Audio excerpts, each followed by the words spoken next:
Every minute, someone, somewhere, people in the world learns that they have HIV positive.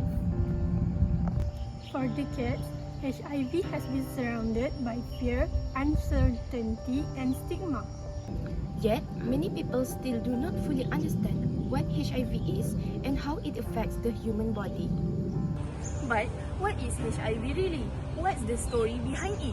What is pathogenicity? What are its effects on human health? And what action should authorities take to address it? Join us as we examine the science behind HIV.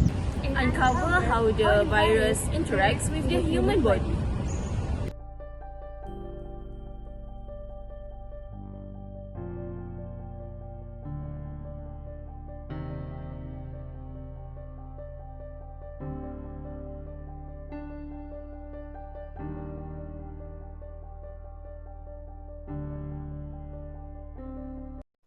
HIV, or human immunodeficiency virus, is a virus that attacks the body's immune system, specifically targeting the CD4 cells, which are crucial for fighting off infections.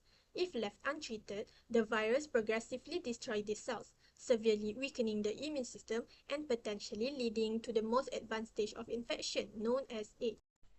However, with modern treatment, HIV can be controlled effectively, enabling people to live healthy and productive lives. Transmission of HIV only occurs through the exchange of specific body fluids from a person living with the virus who has a detectable viral load. These fluids include blood, semen, pre-seminal fluid, rectal fluids, vaginal fluids, and breast milk. For infection to happen, the fluid must enter the bloodstream directly or come into contact with the mucous membrane, such as those found in the rectum, vagina, penis, or mouth. The most common ways the virus spreads are through unprotected sexual contact, sharing needles, or other drug injection equipment, and less commonly from a parent to child during pregnancy, childbirth, or breastfeeding. It is equally important to understand how HIV does not spread to clear up misconception and stop the judgment. HIV cannot survive long outside the human body, meaning it cannot be transmitted through casual daily contact. It also does not spread through the environment or sharing items. Furthermore, bodily fluids like saliva, sweat, and tears do not contain enough of the virus to transmit it, and it cannot be passed on by mosquitoes or other insects. Can you briefly explain the history of HIV and how it was first discovered?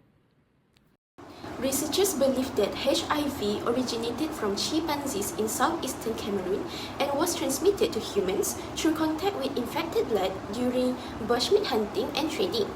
The virus in chimpanzees, known as simian immunodeficiency virus (SIV), is believed to have mutated over time into the human immunodeficiency virus (HIV) that infects humans today. Once in humans, the virus spread silently for decades because infected people can live for many years without obvious symptoms while still transmitting the virus. By the 1970s, HIV had spread to other continents through international travel, but it remained undetected until 1981 when Dr. Michael Gottlieb, an immunologist at the University of California, along with the Center for Disease Control (CDC's) Dr. Wayne Chandra and their colleague, documented a rare illness affecting the immune systems of several gay men. This marked the beginning of the recognition of a new disease. In 1982, the CDC officially named the condition Acquired Immunodeficiency Syndrome, AIDS, and published the first case definition. What is the pathogenicity of HIV and how it causes disease in the human body? HIV primarily infects CD4 plus T lymphocytes, which is a helper T cells. The virus enters the cell using the CD4 receptor and co-receptors. After replication, infected cells are damaged or destroyed. The number of CD4 cells gradually decreases, weakening the immune system. This makes the body more susceptible to infections and diseases. HIV causes continuous activation of the immune system even when the symptoms are not obvious. Immune cells constantly produce inflammatory cytokines. Over time, this chronic inflammation exhausts immune cells and impairs their function. Persistent inflammation can also damage tissues and organs. HIV also uses an enzyme called reverse transcriptase, which makes many errors during the viral replication. This mutation creates new viral variants rapidly. The immune system struggles to recognize and eliminate the constantly changing virus. This also makes vaccine development difficult and can contribute to drug resistance. And finally, without treatment, HIV infection can progress to AIDS. At this stage, the immune system is severely compromised and life-threatening complications become more likely. Next, here are the 5 common symptoms of HIV infection. Firstly, fever. Fever is one of the earliest symptoms of HIV infection, caused by the body's immune response to the virus. Usually occurs during the early stage of infection. Secondly, swollen lymph nodes. Lymph nodes in the neck, armpits, or groin become enlarged. This happens because the immune system is actively fighting the virus. Swelling may persist for several weeks or months. Thirdly, fatigue is a persistent tiredness that does not improve with rest. It results from the chronic immune activation and the body's ongoing effort to fight HIV. This can interfere with daily activities. Fourth, unexplained weight loss is a significant weight loss without dieting or increased exercise. It may occur due to reduced appetite, chronic infection, or poor nutrient absorption. Finally, recurrent infections. It is a frequent or severe infection because the immune system is weakened. For example, oral candidiasis, tuberculosis, and herpes zoster. Beyond its physical effects, how does HIV impact a person's health, emotional well-being, and socio-economic status? HIV has several major impacts on people's life. The first is health. A weakened immune system increases the risk of opportunistic infections such as tuberculosis and pneumonia, as well as certain cancers. Without treatment, this condition can become life-threatening. The second impact is socioeconomics. HIV requires lifelong treatment, regular medical checkups, and laboratory tests, which can be costly. Some people may also struggle to continue working because of their health, resulting in reduced income and financial challenges. This also increase healthcare costs and affect workforce productivity.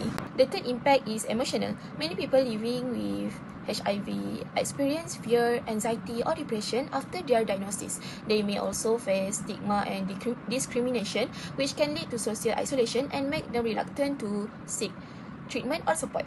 Now, let's discuss the treatment. Although there is no cure for HIV, it can be effectively controlled with an antiretroviral therapy or ART. ART is a combination of medication that stop the virus from multiplying, helping to lower the viral load and protect the immune system. With consistent treatment, people living with HIV can live long, healthy life. When the viral load becomes undetectable, HIV cannot be sexually transmitted to others. This is known as undetectable equals untransmittable, or U equals U. What additional actions could authorities take to further reduce HIV infections in the future? To effectively control HIV, our authorities, the Ministry of Health, focus on 3 main actions. First, MOH introduced HIV self-testing kits to increase early detection and provides free screenings at health clinics. For example, premarital screening for couples and testing for pregnant mothers to protect their babies. Second, free treatment. The Malaysian government heavily subsidized antiretroviral medicine.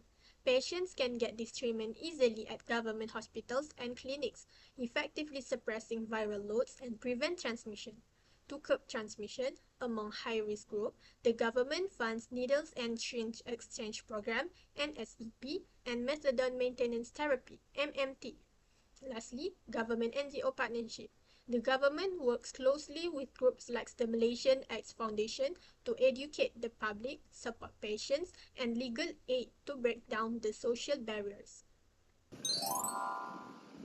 Did you know World AIDS Day is held on 1 December each year to raise awareness about HIV and AIDS, and also to support people with HIV?